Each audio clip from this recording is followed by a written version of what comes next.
আউযু বিল্লাহি মিনাশ শাইতানির রাজিম। ক্বালা রাব্বি ইশরাহ লি সাদরি ওয়া ইয়াসসির লি আমরি ওয়াহলুল উকদাতাম মিন লিসানি ইয়াফকাহু কওলি। সম্মানিত দর্শক এবং শ্রোতাবৃন্দ, আপনাদের সকলকে জানাই সালামুন আলাইকুম। আজ আমি আপনাদের সামনে এমন একটি বিষয় নিয়ে কথা বলবো, যে বিষয়টি আমার খুব কাছের দুইজন ভাইয়ের এবং কিছু বোনদের, এমনকি আপনাদের সকলের জন্য খুব বেশি দরকার। এই বিষয়টি যদি বুঝতে পারেন, তাহলে এই কোরআন ইনশাআল্লাহ আমাদের জীবন থেকে কখনো ছুটবে না।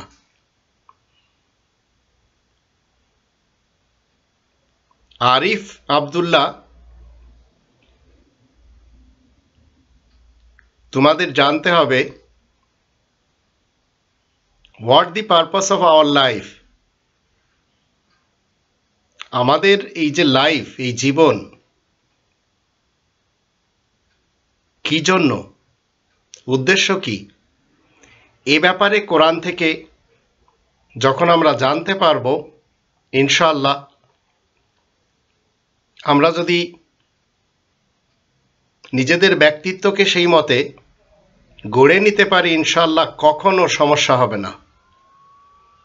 আমরা সবাই এই কোরআনের ৬৭ নম্বর সূরা আল মুলকের ২ নম্বর আয়াত থেকে জানি, আল্লাযী খলাকাল মাউতা ওয়াল হায়াতা লিয়াবলুয়াকুম আইয়ুকুম আহসানু আমালা। আল্লাহ হায়াত এবং মউত সৃষ্টি করেছেন, তিনি দেখতে চান আমাদের মধ্যে উত্তম কর্ম কারা করতে পারে। এই ৬৭ নম্বর সূরা আল মুলকের প্রথম আয়াতের শুরুতে আল্লাহ বলেন, তাবারাকাল্লাযী বিয়াদিহিল মুলক। বাবরকত সত্তা তিনি, যার কন্ট্রোলে রয়েছে একটি কিংডম। তো রবের এই কিংডমটি কেমনে চলে, এটি নিয়ে আমাদের একটু চর্চা করতে হবে। না করলেও সমস্যা নেই। নিউটন যদি তার মাথার উপর যখন আপেলটি পড়ে আর সেটি নিয়ে চিন্তা যদি সে নাও করতো, তাতেও কোনো ক্ষতি ছিল না তার। বিশ্ব এবং মহাবিশ্ব নিয়ে চিন্তা গবেষণা করার জন্য আল্লাহ আমাদের সকলের জন্য একটি গ্রন্থ দিয়েছেন, একাধিক না। তাই ৪ নম্বর সূরা আন-নিসা এর ৮২ নম্বর আয়াতে আল্লাহ বলছেন, আফালা ইয়াতাদাব্বারুনাল কোরআন। মানুষেরা কি এই পঠিত কোরআন নিয়ে গবেষণা করবে না? ওয়ালাউ কানা মিন ইনদি গায়রিল্লাহ, যদি আল্লাহ ব্যতীত গায়ের কারোর কাছ থেকে আসতো, লাওয়াজাদু ফি ইখতিলাফান কাসীরা, তাহলে এর ভিতরে অনেক মতবিরোধ দেখতে পেতে। এখন যারা গবেষণা করে না, তাদের ব্যাপারে ৪৭ নম্বর সূরা মুহাম্মাদের ২৪ নম্বর আয়াতে বলা হচ্ছে, আফালা ইয়াতাদাব্বারুনাল কুরআন আম আলা কুলুবিন আকফালুহা। তাহলে মানুষেরা কি এই কোরআন নিয়ে গবেষণা করবে না, না তাদের হৃদয়ে তালা লাগানো রয়েছে? পদার্থবিজ্ঞান আমাদের জন্য কি করে? ক্ষুদ্র থেকে ক্ষুদ্রতম অণু পরমাণু নিয়ে চিন্তা করার ক্ষমতা যোগায়, যেন আমরা সেসব নিয়েও ভাবতে পারি। সূর্য, চন্দ্র এবং প্রতিটি গ্যালাক্সিস নিজ নিজ কক্ষপথে ঘুরে বেড়াচ্ছে, এটি আমরা জানতে পারি ৩৬ নম্বর সূরা ইয়াসিনের ৪০ নম্বর আয়াত থেকে। ওয়াকুল্লুন ফি ফালাকিন ইয়াসবাহুন, প্রত্যেকটি জিনিস নিজ নিজ কক্ষপথে ভেসে বেড়াচ্ছে। তাই সূর্য চাঁদকে ধরতে পারে না, চাঁদ সূর্যকে ধরতে পারে না। তো আমাদের মাঝে একটি ভুল তথ্য প্রচার করে নিম মোল্লারা, ধর্মজীবী মোল্লারা, আর সেটি হলো যত বৈজ্ঞানিক রয়েছে সব বৈজ্ঞানিকরা নাস্তিক হয়। আর মৌলবী এরা সবাই কি করে, একজন বিশেষ ইবলিস আর শয়তান এবং তাগুত প্রধানের বরাত দিয়ে বলে, আর দুনিয়া জিফাতুন ওয়া তালিবুহা কিলাব। দুনিয়া হচ্ছে নোংরা, আর যারা এই দুনিয়া অর্জন করে তারা হচ্ছে কুকুর। মূলত ওই দুনিয়াদার ধর্মজীবী মোল্লারাই হলো নাস্তিক।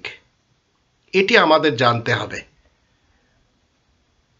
কোরআন আমাদেরকে বলছে রবের শান্তির রাজ্যে সবাই স্বাধীন, আস্তিক থাকার ব্যাপারে, নাস্তিক থাকার ব্যাপারে।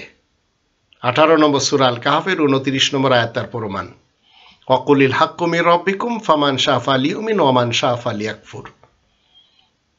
তুমি বলে দাও এই মহাসত্য তোমাদের রবের পক্ষ থেকে এসেছে, যার ইচ্ছা সে মেনে চলবে, যার ইচ্ছা সে অস্বীকার করে চলবে। তো আমাদের সকলকে জানতে হবে আমাদের সৃষ্টিকর্তা আমাদেরকে যে জন্য পাঠিয়েছেন তা হলো 51 নম্বর সূরা যারিয়াতের 56 নম্বর আয়াত। ওয়ামা খালাকতুল জিন্না ওয়াল ইনসা ইল্লা লিয়াবুদুন। জিন এবং ইনসকে আল্লাহ সৃষ্টি করেছেন তার দাসত্ব করার জন্য, ইবাদত বন্দেগী করার জন্য। তো আমাদের ব্যক্তিত্বের ভিতরকার সাইড নিয়েও আমাদেরকে ভাবতে হবে, চিন্তা করতে হবে। 51 নম্বর সূরা যারিয়াতের 21 নম্বর আয়াতে আল্লাহ বলেন ওয়াফি আনফুসিকুম আফালা তুবসিরুন। তোমাদের ব্যক্তিত্বের মধ্যেও ভাবার বিষয় রয়েছে। তোমরা কি বুদ্ধি বিবেচনা কাজে লাগাবে না? তোমরা কি একটু দেখবে না? এই আয়াত মতে সেই 2700 বছর পূর্বে সক্রেটিস কি বলেছিলেন? নো ইয়োরসেলফ, নিজেদের ব্যক্তিত্বকে চেনো। তো আমাদের ভিতরে রাগ রয়েছে, ক্ষোভ রয়েছে, হিংসা রয়েছে, বিদ্বেষ রয়েছে, কিন্তু এসবের জন্য আমাদেরকে এই কোরআন যে ইনস্ট্রাকশন দেয়, যে গাইড দেয়, সেটি হচ্ছে 3 নম্বর সূরা আলে ইমরান এর 133 134 আয়াত দুটি। আল্লাহ বলেন ওয়াসারিউ ইলা মাগফিরাতিম মির রাব্বিকুম। তোমরা সবাই প্রতিযোগিতা করো, এর জন্য দৌড়ঝাঁপ করো রবের মাগফিরাতের জন্য,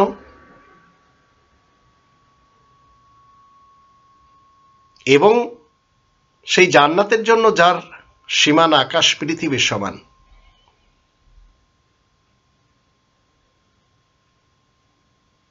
যা মুত্তাকিনদের জন্য তৈরি করা,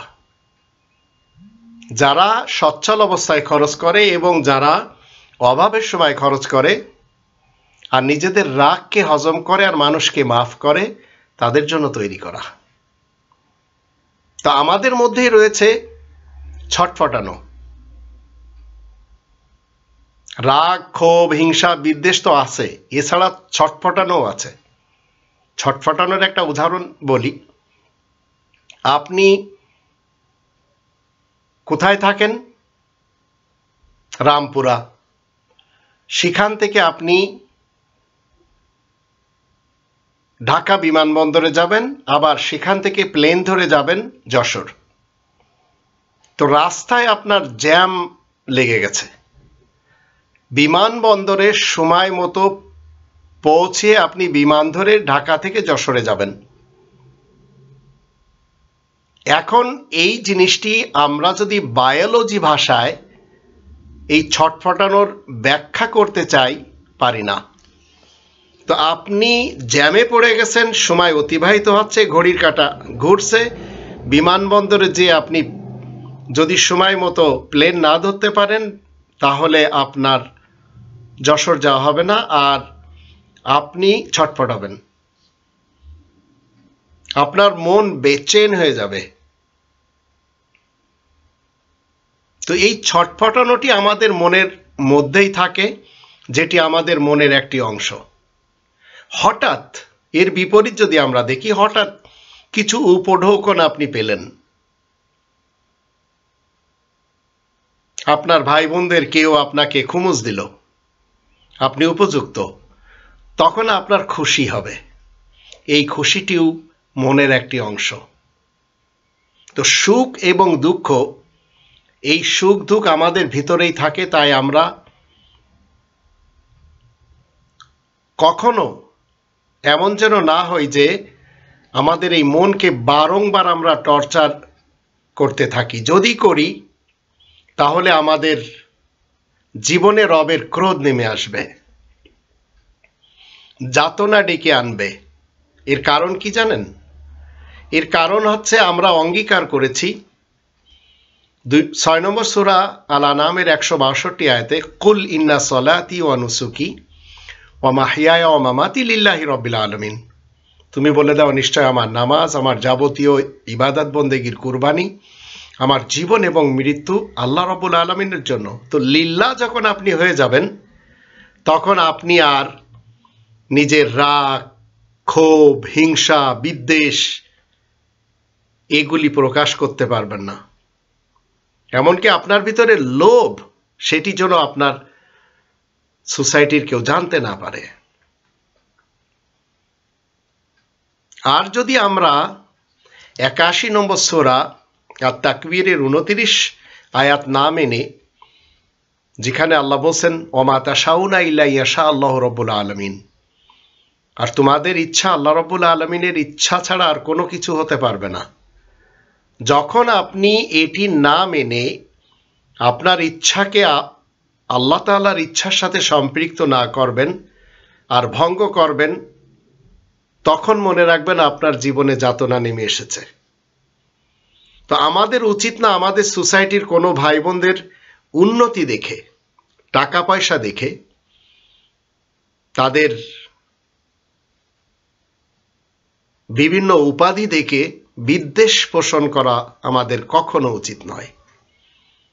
যদি করি তাহলে হৃদয়ের বা মনের যে শান্তি সেটি চলে যাবে। আর এই কোরআনের ১৩ নম্বর সূরা রদের ২৮ নম্বর আয়াতে বলা হচ্ছে আল্লাযীনা আমানু ওয়া তাতমাইন্নু কুলুবুহুম বিযিকরিল্লাহ আলা বিযিকরিল্লাহি তাতমাইন্নুল কুলুব। হৃদয়ের প্রশান্তি পেতে হলে আপনাকে কোরআনের আয়াতের সাথে, আল্লাহ তাআলার এই স্মরণের সাথে জুড়ে থাকতে হবে। তার বিশেষ আরেকটি মাধ্যম হচ্ছে ২০ নম্বর সূরা তাহা এর ১৪ নম্বর আয়াত, ওয়া আকিমিস সালাতা লিযিকরি। নামাজ আল্লাহ তাআলার স্মরণার্থে কায়েম করতে হবে। তো মন সারাক্ষণ সংশয় থাকবে, চাঞ্চল্যকর অবস্থায় থাকবে। যদি আপনি আপনার ব্যক্তিত্বকে আল্লাহ তাআলার যে বিধান, সেই বিধান মতে সম্পৃক্ত না করতে পারেন, আর প্রতিটি মুহূর্তে কি হবে, নিজের মনে নির্যাতন হতে থাকবে। অন্যের হিংসা মূলত নিজের জন্য যাতনা ডেকে আনে, এটা আপনাকে আমাকে মনে রাখতে হবে। মন শান্ত থাকলে অন্যের খুশিতে খুশি থাকতে আনন্দ পাওয়া যায়। কিন্তু যদি হিংসা, ক্রোধ, অহংকার বর্জন না করা যায়, তাহলে আপনার জীবনটি জ্বলন্ত আগুনে প্রবেশ করে এবং আপনি যাতনাতে চলে যান।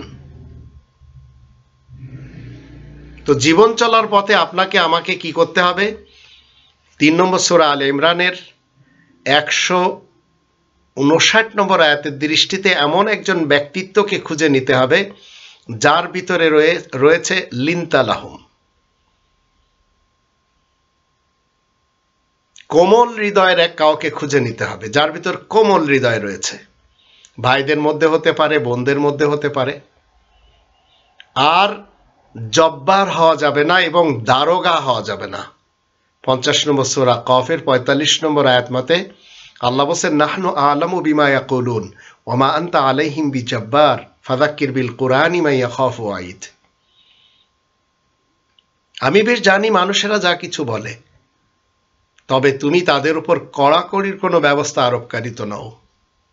তাই যে আমার শাস্তি থেকে ভয় করে তাকে ফাযাক্কির বিল কোরআন, কোরআনের সাথে উপদেশ দিতে হবে। আর ৮৮ নম্বর সূরা আল গাশিয়ার ২২ নম্বর আয়াতে আল্লাহ বলেন লাস্তা আলাইহিম বিমুসাইতির, তোমাকে মানব সমাজের উপরে দারোগা রূপে নিযুক্ত করা হয়নি। তো আমাদের প্রত্যেকের উচিত রবেশ শান্তির রাজ্যে শান্তির কিছু মানুষকে দিয়ে, শান্তির কিছু মানুষকে তলাশ করে নেওয়া, কোরআনের আয়াতের মাধ্যম দিয়ে পিউরিফিকেশন করে তাদেরকে নিজের আশেপাশে রাখা।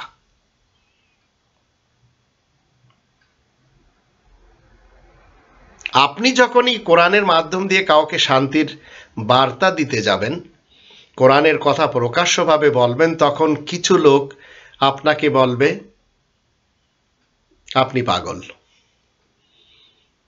আরো কত কিছু বলবে, সব কোরআনে রয়েছে। যেমন আমি আমার ব্যক্তিত্ব নিয়ে আপনাদের সামনে একটু তুলে ধরি। আমি ডক্টর একিউএম মাহবুবুল্লাহ যশোরী আমার জাতিকে প্লাস যেসব ভাষাগুলি আমি জানি সেই সব ভাষার জাতির লোকদেরকে মুহাম্মাদুর রাসূলুল্লাহ কোরআনে রয়েছে এবং মুহাম্মদ ইবনে আবদুল্লাহ ইবনে আব্দুল মুত্তালিব বিন হাশিম ইতিহাসে এবং হাদিসে রয়েছে। এই দুটির মাঝে পার্থক্য বুঝাতে যে এই দুজনকে যখন আলাদা করি, একজন কোরআনের আর একজন ইতিহাসের, এই বুঝাতে যে আমি শুধু গালি খাচ্ছি, চ্যালেঞ্জও করছি যে এই দুইজন এক নয়, একজন রহমানের পক্ষ থেকে আর একজন তার বিপরীত। তো জীবনকে আমি কি করলাম, ঝুঁকিপূর্ণ করে তুললাম। তো কোরআনের ৬৮ নম্বর সূরা আল কলামের প্রথম 4টি আয়াত যখন দেখি, তখন সেখানে বলা হচ্ছে মা আনতা বিনিয়ামাতি রব্বিকা বিমাজনুন, তুমি তোমার রবের মেহেরবানিতে অন্তত পাগল নও। তো কোরআনের আয়াত মানতে যে যখন আপনি আপনার জীবন কাটাবেন, তো আল্লাহ তাআলার গ্যারান্টি হচ্ছে ওয়াইন্নাকা লাআলা খুলুকিন আযীম, সর্বোত্তম চরিত্রের উপরে আপনি উপনীত হতে পারবেন। তো এত গালি শোনার পরেও আমাকে শত শত না, হাজার হাজার না, লক্ষ মানুষ খুন করতে চায়, কিন্তু আমার এই সত্য প্রচার এটি কি থেমে রাখা উচিত? যারা গুলি করতে চান তারা একটি গুলি আমার বুকে করলে বা পিঠে করলে মারা যাব। যারা ছুরি চাকু দিয়ে মারতে চান তারা একটি কোপ দিলেই হয়তো আমি চলে যাব। কিন্তু বাকি যে লক্ষ লক্ষ মানুষ যারা কোপ দিতে চাচ্ছেন, গুলি করতে চাচ্ছেন, তাদের সকলকে আমি বলতে চাই, আমি যদি চ্যালেঞ্জে আসি কোরআনের আয়াতের মাধ্যম দিয়ে, তো একটু আপনাদের চিন্তা করা উচিত। জীবন ভর, সারাটি জীবন শুধু মানুষের কথা শুনলেন, আর আমি কোরআনের আয়াতের মাধ্যম দিয়ে আপনাদের সামনে তুলে ধরছি কোরআনের মুহাম্মাদুর রাসূলুল্লাহ ভিন্ন, আর ইতিহাসের আরবদের মুহাম্মদ ইবনে আবদুল্লাহ ইবনে আব্দুল মুত্তালিব বিন হাশিম ভিন্ন। তা আমি মরে গেলেও তো আপনারা অনলাইনে দেখতে পারবেন যে এটি আমি মানুষের সামনে তুলে ধরার যে চেষ্টাটি করে চলে যাচ্ছি, তাতে একদিন হলেও তো বুঝবেন। তা আমি পৃথিবীকে দিতে চাচ্ছি, আপনি একটা মতবাদ যেটা গান্ধা, সেই মতবাদকে, সেই আবর্জনার মতবাদকে পিউরিফিকেশন করুন। তাই 14 নম্বর সূরা ইব্রাহিমের প্রথম আয়াতের দৃষ্টিতে আমি চেষ্টা করে চলেছি অন্ধকার মতবাদ থেকে আলোর মতবাদের দিকে ডাকার। আসবেন না আসবেন সেটি আপনিই ভালো জানেন। তা আমি আমার জীবনকে ঝুঁকিপূর্ণ করে তুলেছি। তারপরেও আমি জগৎবাসীদেরকে এই দুইটি মুহাম্মাদের মাঝে পার্থক্য তুলে ধরতে পিছপা হচ্ছি না। 1400 বছরের এই ভুল কনসেপ্টকে আমি ভেঙ্গে একাকার করতে সোচ্চার। আমি থামছি না। মানুষ যেদিন বুঝে যাবে দুই মুহাম্মদ এক নয়, একজন আরব ইতিহাসের আর একজন রহমানের পক্ষ থেকে কোরআনে, সেদিন থেকে মানুষ শিরিক মুক্ত হতে পারবে। তো 33 নম্বর সূরা আল আহজাবের 40 নম্বর আয়াতে কোরআনের মুহাম্মদ নিয়ে আল্লাহ কি বলছেন? মা কানা মুহাম্মাদুন আবা আহাদিম মির রিজালিকুম ওয়ালাকিন রাসূলুল্লাহি ওয়া খাতামান নাবিয়িন ওয়া কানা আল্লাহু বিকুল্লি শাইইন আলিমা। আয়াত প্রচারের কারণে প্রশংসিত মুহাম্মদ তোমাদের মধ্যকার কোনো পুরুষের বাবা দাদা নানা পরনানা না, ওয়ালাকিন রাসূলুল্লাহ, কিন্তু সে আল্লাহ তাআলার বার্তাবাহক রাসূল আর সকল বিশেষ খবরদাতা নবীদের সিলমোহর। ওয়া কানা আল্লাহু বিকুল্লি শাইইন আলিমা, আর আল্লাহ প্রত্যেকটি জিনিসের সাথে জ্ঞান রাখেন, সব জানেন। এ হচ্ছে কোরআনের মুহাম্মাদুর রাসূলুল্লাহর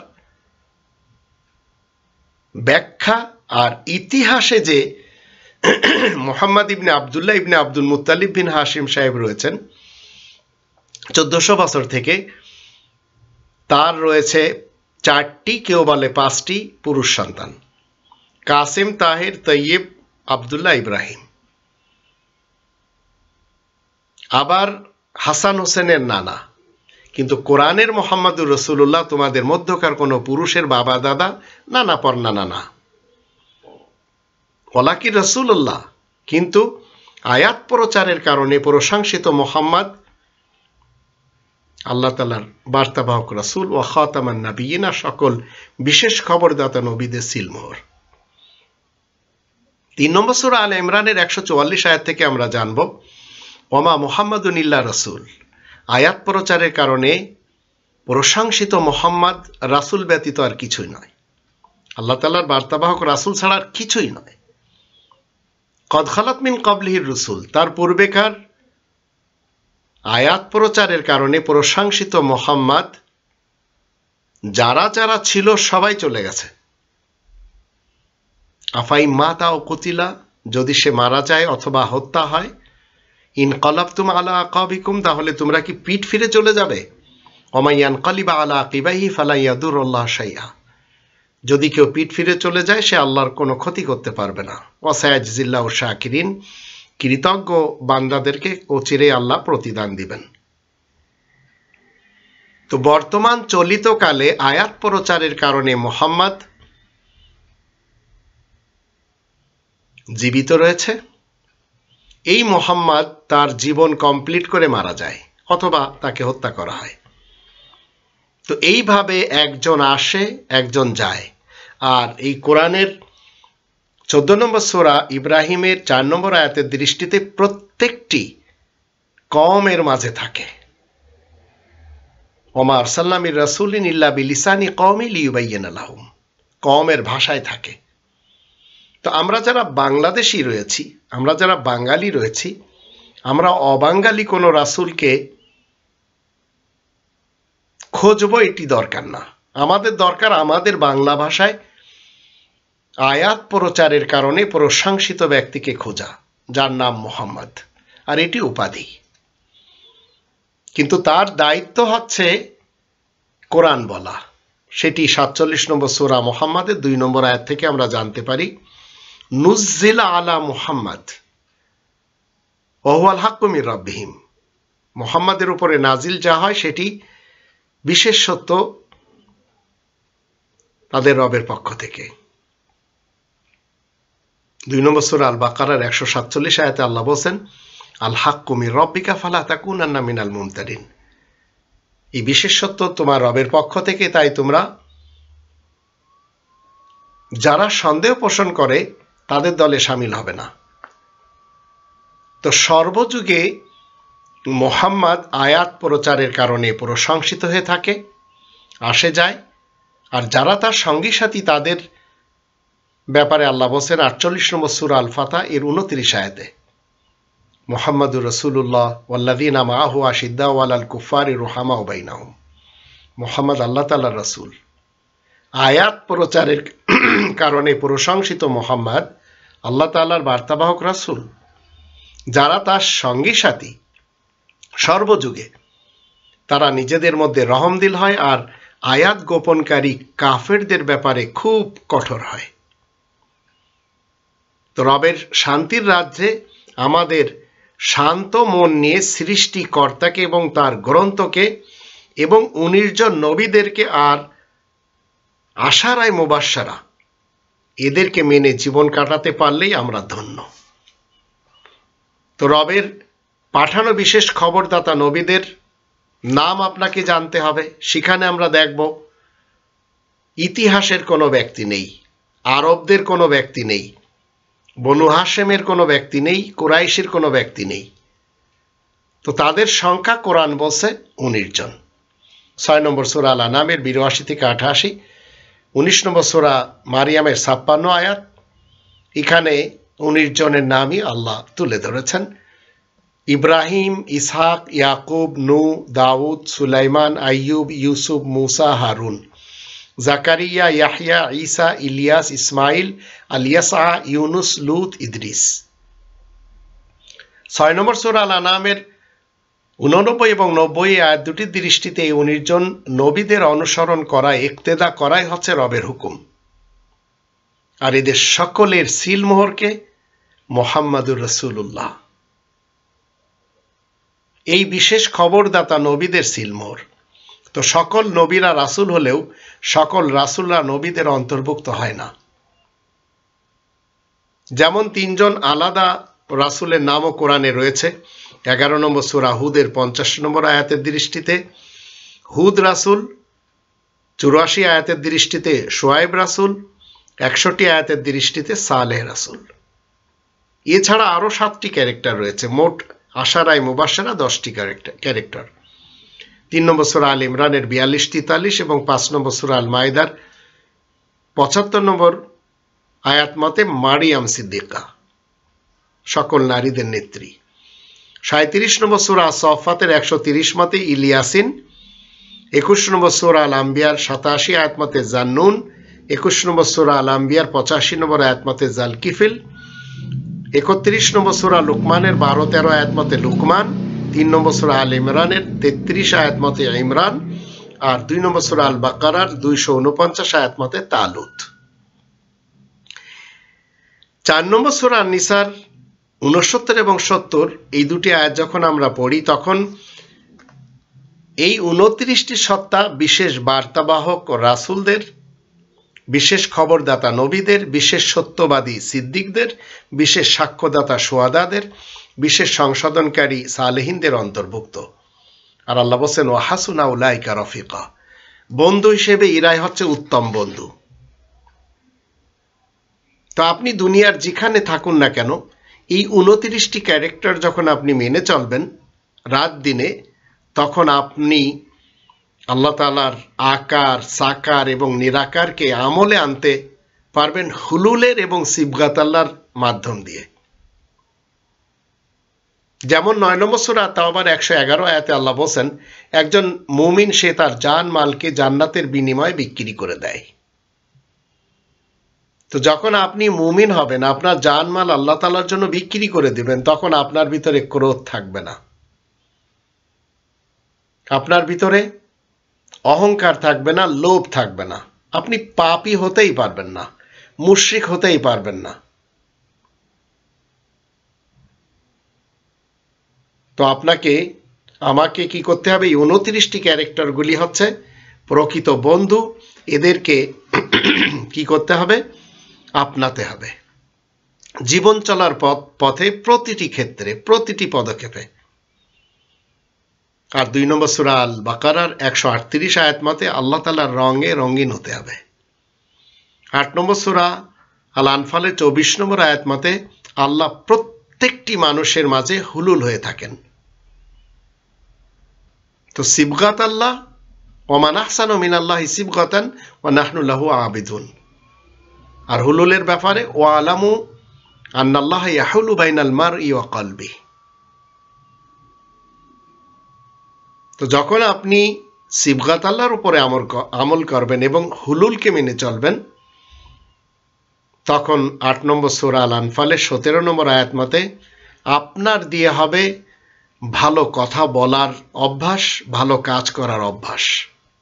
আপনি যা করবেন সেটি আল্লাহ তাআলার ইচ্ছাই করবেন। কারণ 42 নম্বর সূরা আশ-শুরা এর 51 নম্বর আয়াত মতে আল্লাহ মানুষের সাথে, বাশার মানুষের সাথে 3টি মাধ্যমের কোনো একটি মাধ্যম দিয়ে কথা বলেন। ওমা কানা লিবাশারিন আন ইউকাল্লিমাহুল্লাহু ইল্লা ওয়াহয়ান আও মিন ওয়ারাই হিজাব আও ইউরসিলা রাসূলান, সরাসরি পর্দার আড়াল থেকে অথবা রাসূল পাঠিয়ে। তাই আপনার আমার ইচ্ছা হতে হবে আল্লাহ তাআলার ইচ্ছার সাথে। 81 নম্বর সূরা তাকবীরের 29 আয়াত মতে। আর আপনার আমার স্লোগান 6 নম্বর সূরা আল আনামের 162 নম্বর আয়াতের দৃষ্টিতে জীবন মরণ, নামাজ এবং যাবতীয় ইবাদত বন্দেগীর কুরবানি আল্লাহ তাআলার জন্য। এর কারণ হচ্ছে 2 নম্বর সূরা আল বাকারার 156 আয়াত মতে আমাদেরকে আল্লাহ তাআলার দিকেই ফেরত যেতে হবে। পানির কিছু গুণ রয়েছে। পানির গুণ আমরা সবাই জানি তিনটি: তরল, কঠিন, বায়বীয়। তরলকে কঠিন এবং শক্ত করতে হলে আপনাকে আইস মেশিনের দরকার, এর মাধ্যম দিয়ে সম্ভব। জল যখন কোনো পাত্রে রাখবেন, রৌদ্রের কারণে বাষ্প হয়ে বাতাসে চলে যায়। তো আল্লাহ আমাদের মাঝে হুলুল হয়ে থাকেন। আল্লাহকে জাগ্রত করে আমরা যদি চলাফেরা করি, তাহলে আমাদের বডিতে কখনো রাগ থাকবে না, দুশ্মনী থাকবে না। তাই আমরা মানুষকে মাফ করতে পারবো, ক্ষমা করতে পারবো, রাগকে হজম করতে পারবো। তখনই আপনি এই পৃথিবীতে পাবেন স্বর্গ, আর এই স্বর্গ আপনাকে কন্টিনিউ চলে নিয়ে যাবে মৃত্যু অবধি। 15 নম্বর সূরা আল হিজরের 99 আয়াতে বলা হচ্ছে, ওয়াবুদ রব্বাকা হাত্তা ইয়াতিয়াকাল ইয়াকিন। তো যখন আপনার শেষ নিঃশ্বাস ত্যাগ হবে, তখন আপনার এই বডি পৃথিবীতে পড়ে থাকবে, আপনি চলে যাবেন আর এক পৃথিবীতে, এবং সেখানে আপনাকে আপনার মন মতো বডি দেওয়া হবে। অন্যথায় আপনি একটি বডির ভিতরে যাবেন যদি জাহান্নামী হন। যাতনার বডির ব্যাপারে কোরআন বলছে 70 গজ শিকল দিয়ে পেঁচানো একটি বডি জাহান্নামীদের সকলের। তো আমরা যদি আমাদের মনকে শান্ত করে নিয়ে, মানব কল্যাণকে লক্ষ্য উদ্দেশ্য করে নিয়ে জগৎবাসীদেরকে তাগুত, ইবলিস, শয়তান, কাফের, জালিম এবং ফাসেকদেরকে জানিয়ে দিতে পারি, তাহলে 3 নম্বর সূরা আলে ইমরানের 187 নম্বর আয়াত মতে আপনি আমল করতে পারলেন, যেখানে আল্লাহ বলেন, ওয়াইদ আখাযাল্লাহু মিসাকাল্লাযীনা উতুল কিতাবা লাতুবাইয়িনুন্নাহু লিন-নাসি ওয়া লা তাকতুমুনা। আল্লাহ তাআলার অঙ্গীকার কি? যাদেরকে এই লিখিত আল কিতাব দিয়েছে যে এটি বয়ান করবে প্রত্যেকটি মানুষের জন্য, আর সেটি গোপন করবে না। তো আমরা যদি মানব কল্যাণের জন্য ন্যূনতম কিছু করে যেতে পারি, তাহলে আমরা সৃষ্টিকর্তার সাথে জুড়ে যেতে পারি হুলুলের এবং সিবগাত আল্লাহর মাধ্যমে।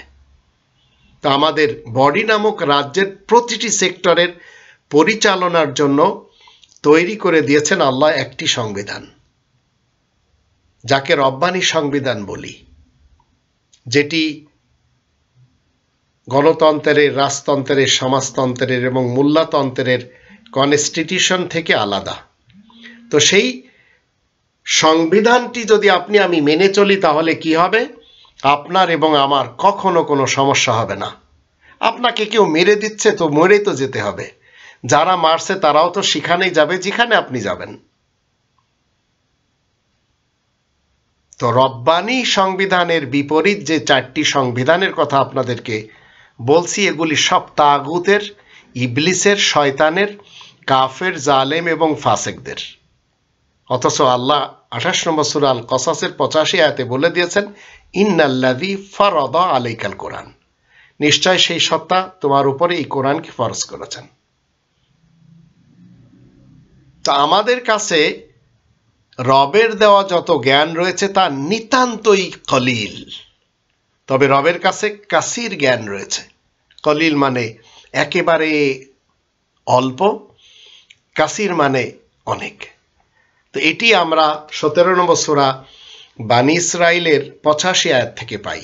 ওয়ায়াসআলুনাকা আনির রূহ কুলির রূহু মিন আমরি রব্বি ওমা উতিতু মিনাল ইলমি ইল্লা কলিলা।